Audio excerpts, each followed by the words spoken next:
오늘은 만남을 통해 주시는 은혜라는 제목으로 하나님 말씀 전하겠습니다. 여러분, 누가 은혜를 필요로 하게 했습니까?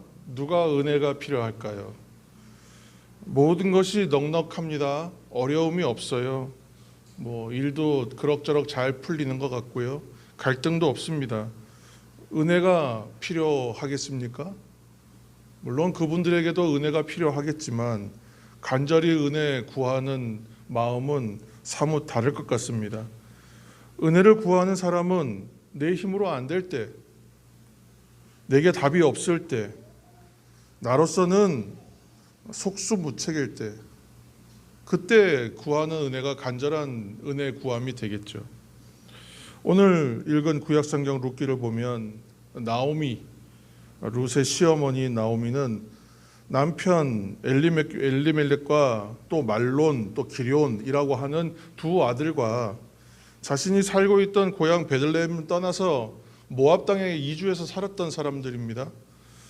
그때 베들레헴의 고향이었던 베들레헴에 흉년이 들었기 때문에 모압 땅으로 이주했었던 것입니다.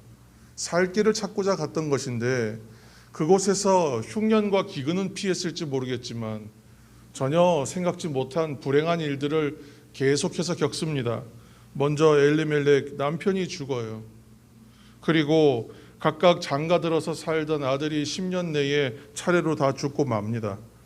나오미는 더 이상 그 이방 땅 타지에서 살 의욕을 잃습니다. 그래서 다시 돌아가야 되겠다라고 마음먹게 돼요. 마침 고향에 베들레헴에 풍년이 들었다 하니까 그곳에서 어떤 도움을 좀 받을까 해서 다시 고향으로 돌아가기를 결심합니다. 그 결심한 나오미의 곁에는 룻이 동행합니다. 그 땅에 머물러 살아도 되는, 또 그 땅에 머물러 사는 것이 상식적일 텐데 아직 젊은 나이고, 그래서 새로운 출발을 권유하기도 합니다만, 그러나 어머니의 하나님이 나의 하나님입니다. 어머니가 가시는 곳에 내가 가겠습니다. 그런 결심과 결단으로 따라 나섭니다. 아직 그 믿음은 크게 연결지 않았다 할지라도 이미 그 안에 하나님이 주시는 믿음이 시작되었다는 것을 룻을 통해서 우리는 알고 있습니다. 나오미는 어쨌건 모압에서 더 살 수 없었기 때문에 룻과 함께 베들레헴으로 돌아왔습니다. 나오미와 룻이 이런 우여곡절의 시간들을 뒤로 하고 베들레헴으로 돌아오긴 했지만 얼마나 삶이 막막하겠어요. 이곳에는 유력한 친족들이 있다고는 하지만 이미 남편이 죽었고 또 오랜 세월 동안 교류가 끊어져 있었기 때문에 어떤 적극적인 도움을 구하기는 아마 어려웠을 것입니다. 아무 의지할 바가 없다는 상황이 지금 이들의 현실인 것입니다. 정말 당장 먹고 살아가는 일 자체가 막막한 상황이었을 것입니다. 여러분, 그때 붙잡을 것이 무엇이겠습니까? 그때 붙잡아야 할 것이 무엇이겠어요? 그때 무엇을 붙잡아야 되겠다라는 마음이 일어나겠습니까? 정말 간절히 구하고 의지할 것이 무엇이겠어요? 은혜밖에 없는 것이에요. 의지할 것이 없고 나의 힘으로 어찌할 수 없는 현실을 사는 사람에게 은혜가 필요합니다. 은혜를 붙잡아야 합니다. 은혜밖에 없기 때문에 그렇습니다. 오늘 여러분 성경을 펴셔서 룻기 2장 2절 말씀을 눈으로 보시기 바랍니다. 모압 여인 룻이 나오미에게 이르되 원하건대 내가 밭으로 가서 내가 누구에게 은혜를 입으면 그를 따라서 이삭을 줍겠나이다 하니 나오미가 그에게 이르되 내 따라 갈지어다 하며. 다른 방법이 없어요. 은혜가 아니면 안 되는 거예요. 은혜를 구하겠다는 거예요. 여러분 보시기 바랍니다. 룻이 시어머니 나오미를 향해 무엇이라고 얘기냐면 내가 지금 가는데 은혜를 입고자 간다는 거예요. 은혜를 입어야 되겠다는 것입니다. 그래서 우리는 은혜가 아니면 살아갈 수 없는 것이 우리의 현실이구나, 이것을 다시 한번 확인하게 됩니다. 하나님께서 은혜를 주시는 통로는 매우 다양하지만 오늘 은혜를 찾고 구하는 룻에게는 하나님께서 만남을 통해서 은혜를 주셨다는 것입니다. 장마철이 돼서 많은 비가 전국에 내리고 이 대구에도 참 많은 비가 내리고 있습니다. 장마 전선 때문에 비가 오는 것이잖아요. 그 장마 전선은 북쪽에 있는 차가운 공기하고 남쪽에 있는 따뜻한 공기가 만나서 이렇게 전선이 대치가 되는 것입니다. 그러니까 둘이서 만났다는 것이죠. 그러니까 어떤 만남이 있어야만 일이 벌어진다는 거예요. 장마 전선도 만났기 때문에 비가 내리는 것이거든요. 그것처럼 어떤 일이 일어나려면 만남이 있어야 합니다. 그런데 그 만남 가운데에 있어서의 최고의 만남은 여러분 무엇이겠습니까? 한번 다 같이 한번 따라해 보시겠습니다. 우리 입술로 엘 샤다이 해보시겠습니다. 엘 샤다이, 엘 샤다이, 전능자, 전능하신 하나님이란 뜻입니다. 엘 샤다이, 전능하신 하나님을 만나는 거예요. 하나님을 만날 때에 죽었던 인생은 생명을 얻고 잃어버렸던 영혼들이 구원을 받았습니다. 하나님은 우리의 필요를 공급하시는 분이세요. 능력을 베푸는 분이세요. 오늘 여러분들이 은혜의 하나님을 만나시는 시간이 되기를 축원합니다. 그리고 언제나 은혜의 축복을 위해서 기도하시길 다시 한번 축복합니다. 구약 성경에 레위기에 기록된 하나님의 말씀을 보면 레위기 19장, 23장, 24장 이 말씀들 안에 보면 이른바 그 밭 모퉁이법이라고 불려지는 약자를 보호하는 율법이 기록되어 있어요. 이 가난한 사람 약자들을 보호하시겠다는 하나님의 뜻이 담겨 있어요. 그래서 이런 내용들이죠. 추수할 때는 곡식을 거두는데 우리나라 사람 얼마나 알뜰합니까? 싹싹 긁어서 일절 손해 보는 일이 없도록 그렇게 거두지 않습니까? 그런데 추수할 때는 남김없이 악착같이 거두지 말고 일부를 남겨두라는 거예요. 밭 모퉁이까지 다 거두지 말고 밭에 떨어져 있는 이삭은 줍지 말라는 거예요. 필요한 사람이 있다는 겁니다. 또 혹시 곡식단으로 이렇게 묶어놨는데 깜빡하고 그냥 그것을 가져가지 않았어요. 그러면 그것을 가지러 다시 돌아가서 회수하지 말라는 거예요. 곡식만이 그런 것이 아니라 곡식 추수만이 그런 것이 아니라 과일들을 추수할 때도 동일해요. 그래서 포도를 만약에 수확하면 포도를 다 그냥 깨끗하게 악착같이 다 따지 말라는 거예요. 땅에 떨어진 것도 줍지 말라는 거예요. 이거 포도나 감람 열매, 올리브죠. 동일하게 남김없이 다 따지 말라. 그 이유는 가난한 사람, 외국인, 나그네, 고아와 과부 그런 사람들, 약자들을 배려하라는 것입니다. 정리하면 세 가지죠. 거두지 말라, 줍지 말라, 내버려 두라. 이 세 가지를 지키라. 그리하면 하나님께서 내 손에서 하는 모든 일에 복 주시겠다. 그렇게 말씀하시는 거예요. 여러분, 은혜도 저는 동일한 속성이 있다고 생각해요. 내가 나만 받고 그냥 누리겠다. 하나님 나에게 가로치고 나에게만이죠. 나에게만. 하나님 내게 충만하게 주옵소서. 여러분 그렇게 기도하고 나아갈 때에 은혜의 충만함이 없습니다. 은혜의 충만함이 없어요. 그런데 은혜를 내가 받고 누리기 시작할 때부터 마음이 진짜 은혜를 받으면 마음이 열려버리죠. 마음이 열리기 시작해서 이 은혜를 누군가에게 보내야 할까? 누구와 함께 해야 될까? 나누기 시작하고 흘려보내기 시작하면 충만해지기 시작해요. 은혜가 충만해져야 풍성함을 누리게 되는 것입니다. 사랑하는 여러분, 이처럼 모두 은혜의 부자들이 되시기를 축원합니다. 다시 오늘 이야기로 돌아가서 룻의 현실은 지금이 가장 어찌 보면 어려울 때가 아니었을까 생각됩니다. 남편이 죽었고 시어머니를 따라서 전혀 생소한 땅에 와 있습니다. 힘들고 어려울 때니까 정말 간절하게 그가 은혜를 구하게 되었다. 은혜를 구하고 은혜를 찾았다는 것입니다. 그러다가 은혜를 만났다는 이야기입니다. 오늘 2장 3절에서 4절 말씀 우리가 함께 읽겠습니다. 2장 3절과 4절. 룻이 가서 베는 자를 따라 밭에서 이삭을 줍는데 우연히 엘리멜렉의 친족 보아스에게 속한 밭에 이르렀더라.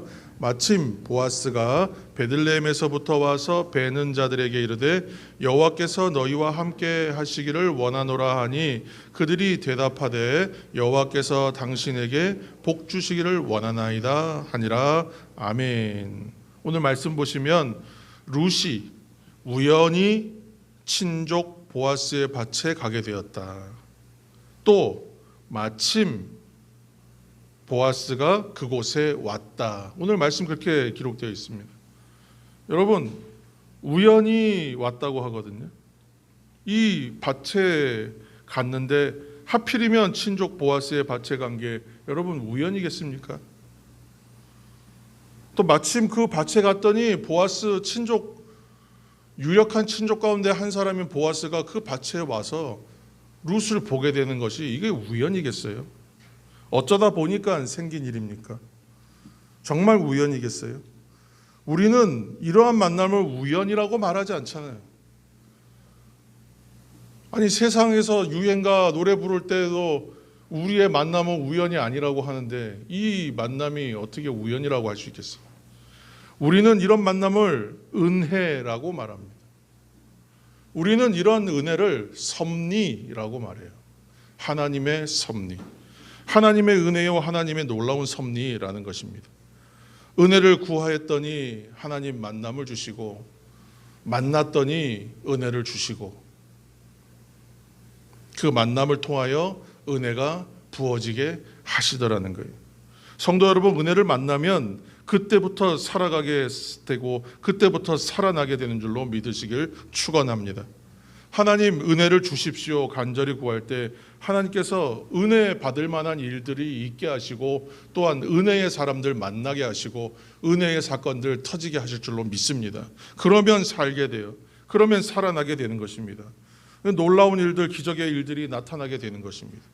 여러분, 바로 오늘이 은혜 만나는 시간 되기를 다시 한번 예수님의 이름으로 축복합니다. 5절에서 6절 말씀 한번 읽겠습니다. 5절에서 6절입니다. 보아스가 베는 자들을 거느린 사환에게 이르되 이는 누구의 소녀냐 하니 베는 자를 거느린 사환이 대답하여 이르되 이는 나오미와 함께 모압 지방에서 돌아온 모압 소녀인데. 아멘. 우연히 룻이 갔는데 그곳이 보아스의 밭이었고 또 마침 보아스가 그곳에 있었다. 그리고 룻이 보아스의 눈에 띄었다. 우연의 연속들이 있습니다. 드라마에서나 볼 것 같고 영화에서나 볼 듯한 일이 실제로 일어났다는 것입니다. 보아스가 룻에 대해서 물었어요. 저 소녀 누구냐고. 성도 여러분, 이처럼 은혜를 만나면 변화는 일어나는 것입니다. 오늘 이제 어려운 문제, 막히는 문제, 답답한 일들이 여러분 있으셨을 때에 하나님의 은혜를 구하시는 오늘 이 주일이 되기를 축원합니다. 은혜는 값없이 주시고 또 자격 없는 자에게 주시는 것이잖아요. 오늘 이제 이 말씀 가운데서 우리가 한 가지 기억해야 할 것은 우리에게 이 은혜가 부어지기 시작할 때를 대비하여 준비하는 것이 필요하다는 거예요. 그건 뭐냐면 은혜를 담는 그릇이 필요하다. 은혜를 담는 그릇이 필요하다. 이번에도 비가 많이 왔는데 그 수많은 비가 내려도 많은 비가 내려도 그것을 담을 만한 그릇이나 방법이 준비되어 있지 않으면 그냥 땅에 다 쏟아져서 흘러가고 마는 것입니다. 근데 은혜가 하나님께서 부어주신다, 주신다 확신하는 사람들은 그릇을 준비하는 거예요. 그럼 뭐 은혜를 담아내는 그릇이 무엇이겠습니까? 우리 7절 말씀도 읽고 말씀 나누겠습니다. 7절입니다.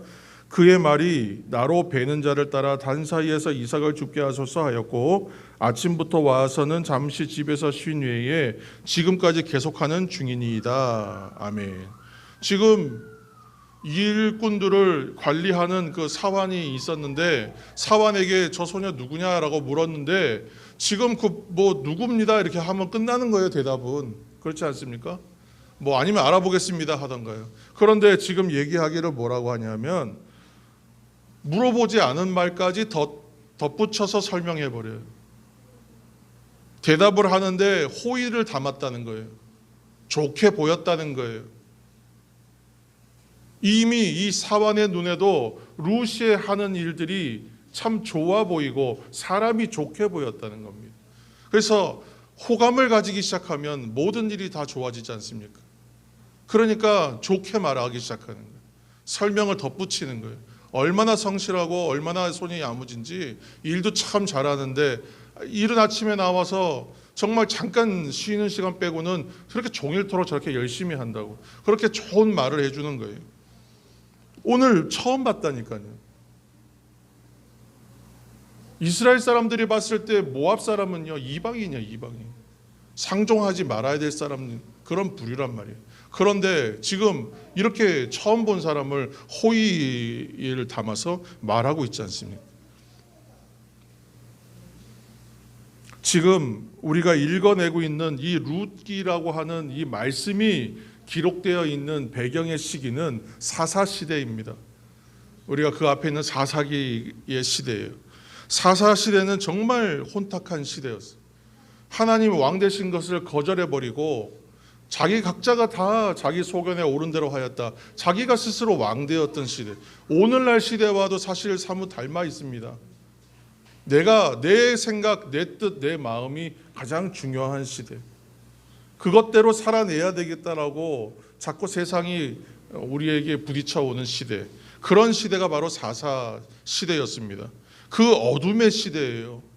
하나님 필요 없어, 내 뜻이면 돼 라고 각자가 자기 소견에 옳은 대로, 자기 하고 싶은 대로 마음대로 살던 그 시대에 룻기라고 하는 이 짧은 여인의 글을 떼어내서 하나의 성경의 책으로 묶어 놓아서 우리에게 읽게 하는 이유는, 그 혼탁한 시대에 정말 하나님께서 생명줄기와 같은 은혜의 빗줄기 하나를 비춰 놓으시는 그런 귀한 이야기라는 것입니다. 정말 은혜를 구하는 하나님의 백성에게는 이 룻에게 비춰오는 것처럼 한 줄기의 빛이, 은혜의 빛이 생명처럼 부어진다는 것을 여러분 기억하시길 바랍니다. 연극을 가서 뮤지컬이나 연극을 여러분 가서 좀 보시면 조명이 주인공이나 특별한 배역의 사람들을 쫓아다닐 때가 있어요. 무대 전체를 비출 때에는 전체 대조명들이 다 들어오는 것이지만 어떤 줌이나 핀을 특별하게 한 사람에게 주목할 때가 있습니다.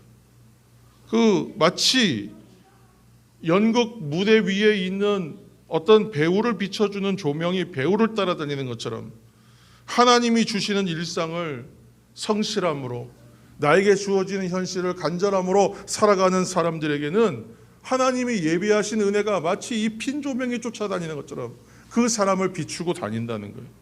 은혜가 늘 따라 붙어 다니는 성도의 삶이 우리에게 있다는 것입니다. 이러한 하나님의 예비하신 은혜가 늘 따라붙는 성도의 삶이 되시길 다시 한번 축복합니다. 8절과 우리 9절 말씀도 읽겠습니다. 우리 어린이들도 함께 읽읍시다. 8절과 9절 말씀이에요. 8절, 보아스가 룻에게 이르되 내 딸아 들으라, 이삭을 주우러 다른 밭으로 가지 말며 여기서 떠나지 말고 나의 소녀들과 함께 있으라. 그들이 베는 밭을 보고 그들을 따르라. 내가 그 소년들에게 명령하여 너를 건드리지 말라 하였느니라. 목이 마르거든 그릇에 가서 소년들이 길어 온 것을 마실지니라 하는지라. 아멘.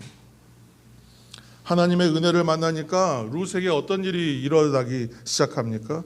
오늘 처음 만났음에도 불구하고 사람들이 호의를 베풀어 호의를 가지고 말하기 시작하고 칭찬과 어떤 돕는 말들을 하기 시작하고, 오늘 처음 만났음에도 불구하고 보아스는 룻을 향하여 내 딸아 아주 친근하고 호의를 담아 애정을 담아 그렇게 부릅니다. 그리고 진짜 호의를 베풀어요. 여러분 이제 룻기 말씀들을 또 돌아가셔서 천천히 읽어보시면 그를 향하여, 이 여인을 향하여 얼마나 많은 배려를 하는지 몰라요. 그 배려는 어떤 거였냐 하면 그냥 아주 무례하게 베푸는 호의가 아니었습니다. 마음이 상할까 봐, 혹시 부담이 될까 봐, 이것이 그에게 좀 힘든 일이 될까 봐 얼마나 자상하고 정말 조용조용히 돕는지 모릅니다. 굳이 다른 데 가지 말고 이제 내 밭에서만 곡식을 주어라. 또 보호하고 보살피는 이야기하고, 또 힘들면 저기 준비된 것들 자기 그 식구들을 위해서 아마 준비된 것이겠죠. 그 물이며 필요한 것들을 가서 마음껏 마시고 거기서 힘을 얻으라. 그렇게 배려합니다. 은혜가 임하는 거예요. 룻의 태도는 어떻습니까? 우리 10절 말씀입니다. 10절, 룻이 엎드려 얼굴을 땅에 대고 절하며 그에게 이르되 나는 이방 여인이거늘 당신이 어찌하여 내게 은혜를 베푸시며 나를 돌보시나이까 하니 아멘. 룻이 오늘 아침에 집을 나서면서 은혜를 구했습니다. 오늘 아침 은혜를 구했지만 사실은 룻은 시어머니인 나오미를 따라서 자신의 고향인 모압을 떠나 유다 베들레헴이라는 곳으로 올 때부터 은혜가 아니면, 은혜가 없으면 살 수 없는 길이라는 것을 알고 그것을 은혜를 구하면서 그렇게 따라왔던 것이죠. 그런데 룻이 지금 보아스를 통해 받는 도움과 배려를 경험하면서 룻은 은혜구나,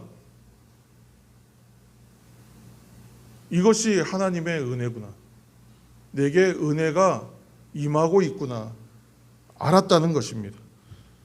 그 은혜를 만났을 때의 룻의 태도가 어떻습니까? 은혜 앞에 감사하고 은혜 베푸는 사람에 대하여 겸손해요. 지금 자기 얼굴을 땅에 댄다고 하잖아요. 얼굴을 땅에 댄다는 것은 나를 낮추고 상대를 높인다. 이건 경배, 예배를 말하는 것이죠. 우리가 하나님 앞에 나아가는 예배의 태도와 동일한 태도로 보아스를 대합니다. 은혜를 만났기 때문에 그렇습니다. 은혜를 알았기 때문에 그렇습니다. 사랑하는 성도 여러분, 이처럼 우리가 하나님의 은혜를 구할 때에 우리가 준비해야 되는 그릇이 있다는 거예요. 그것은 먼저 은혜의 그릇 중에 하나는 성실함인 것 같아요. 룻이 성실하였기 때문에 아침부터 일찍 나가서 열심히 했기 때문에 그 모습이 눈에 띄었습니다. 또 하나는 겸손한 것. 예배의 기본 태도는 겸손이에요. 하나님이 하시고 하나님이 주신다는 것을 배우고 깨닫는 시간이지 않습니까? 은혜를 만나면 이 겸손하게 엎드린다는 것이, 겸손하게 엎드린 사람에게 하나님은 은혜를 주시고 더 부어 주십니다. 보아스는 자신이 알고 있는 룻과 나오미에 대한 소문을 들었던 것이 있었어요. 그래서 12절 말씀에 보시면 이렇게 대답합니다. 여호와께서 네가 행한 일에 보답하시기를 원하며 이스라엘의 하나님 여호와께서 그의 날개 아래에 보호를 받으러 온 내게 온전한 상 주시기를 원하노라 하는지라. 아멘. 아무도 모를 것 같거든요. 룻이 아마 잠들지 못하는 번민의 밤이 있었을 겁니다. 힘들고 어렵기 때문에, 막막하기 때문에 혼자 한숨 쉬는 시간이 분명히 있었을 겁니다. 이 문제를 어떻게 풀어야 할까? 이 삶의 고단함을 어떻게 극복해야 할까? 그가 힘들었던 시간들이 있었을 겁니다. 근데 그 시간들을 아무도 모를 것 같아요. 내 속의 고민을 누가 알겠어요? 그 속을 들어가 보지 않고 우리가 어떻게 알겠습니까? 그러나 아무도 모를 것이라고 생각하는 여러분들의 삶의 이야기, 룻의 이야기를 보아스가 알아요. 그냥 소문으로만 듣는 사람들도 있겠지만 그 소문 가운데에, 말씀 가운데에 행간의 메시지를 발견하는 것처럼 그 소문만 듣고도 이 삶의 형편들을 오늘 눈으로 보고 미루어 짐작하여 벌써 알게 되는 사람도 있습니다. 아무도 모를 것이라고 생각하는 여러분의 삶의 고민과 이야기를 하나님은 아신다. 그래서 지금 보아스가 하는 일은 하나님의 이름으로 축복을 부어줍니다. 여러분, 세상에서 가장 안전한 곳이 어디겠어요? 하나님의 날개 아래 거하는 거예요. 여러분, 최고의 보상이 무엇이겠습니까? 하나님이 주시는 상을 받는 거예요. 그렇게 축복합니다. 우리 하나님께서는 언제나 교만한 자를 대적하시고 겸손한 자에게는 은혜를 베푸신다는 것을 믿으시기를 축원합니다. 하나님의 은혜가 임할 때 은혜의 사람과 은혜의 말들이 모여든다고 생각해요. 모여든다. 이렇게 한 군데로 모여드는 거예요. 겸손한 자, 낮은 곳에 처하는 사람, 내가 낮은 곳에 처해 있으니 이 낮은 곳으로 물이 모이고 흙이 모이는 것처럼 하나님의 은혜가 다 모여들어 버리는 거예요. 은혜의 말들이 모여들기 시작하는 거예요. 축복하는 말들이 모여들기 시작하는 거예요. 룻의 성실함과 그 겸손의 그릇을 준비되었더니 은혜가 지금 계속 부어지고 축복의 말들이 그를 향하여 모여들고 있는 것을 우리가 오늘 말씀 가운데 보지 않습니까? 룻의 삶은 여전히 피폐합니다. 오늘 곡식단 주운 것으로 한동안은 먹겠지만 그 삶의 형편이 크게 달라질 것은 없어 보여요. 그렇지만 은혜를 만나기 시작하고 은혜를 만나니까 물이 모여들듯이 은혜와 축복이 모여들기 시작하는 것이 룻의 인생이더라는, 그 축복이 모여들기 시작하고 은혜가 부어지기 시작하니까 그 인생은 놀랍게 변화되기 시작합니다. 우리는 룻의 인생의 후반전 결말이 어떻게 되고 그 후손과 그 이후의 삶이 어떻게 되는지를 우리는 알고 있습니다. 그 놀라운 축복이 어디서부터 시작되고 있는지 여러분 오늘 말씀 가운데서 발견하시기를 축복합니다. 여러분 은혜를 구하시기 바랍니다. 그리고 은혜를 만나시기 바랍니다. 은혜를 담는 좋은 그릇을 준비하시길 바랍니다. 겸손하게 엎드리는 사람에게 복과 은혜가 모여들고 임하게 될 것입니다.